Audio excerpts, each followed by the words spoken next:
আজকে সন্ধ্যার টিফিন হিসাবে মাম্মামকে কি দেব সেটাই তোমাদের সাথে শেয়ার করব।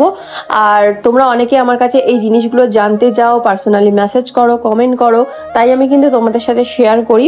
বাট তোমরা অনেকে মানে এক দুজন কমেন্ট করছো আমি নাকি ডাক্তার হয়ে গেছি, তো তাদের জন্য হ্যাঁ, আমি যদি এইগুলো শেয়ার করে ডাক্তার হয়ে থাকি তাহলে আমি ডাক্তার হয়ে গেছি। আমি তো নিজে থেকে কিছু বলি না, আমি আমার মেয়েকে ডাক্তার দেখাই, ডাক্তার আমাকে যেই সাজেশন দেয় সেগুলোই আমি তোমাদের সাথে শেয়ার করি। আমি নিজে থেকে কোনো কিছু পাকামো মেরে কিছু বলি না।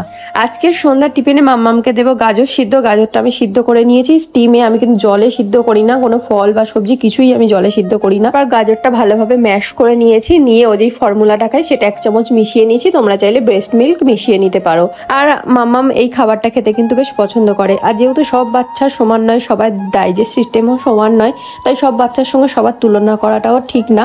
আমি ভিডিওতে দেখাচ্ছি মানে তোমাকে যে তোমার বাচ্চাকে এটাই খাওয়াতে হবে তার কিন্তু কোনো মানে নেই। তুমি ভিডিওটা দেখো, শোনো, বোঝো, সাথে তোমার ডাক্তারের সাথে কিন্তু একটু আলোচনা করে নিয়ে তারপরে খাইও, যেহেতু এটা বাচ্চার ব্যাপার।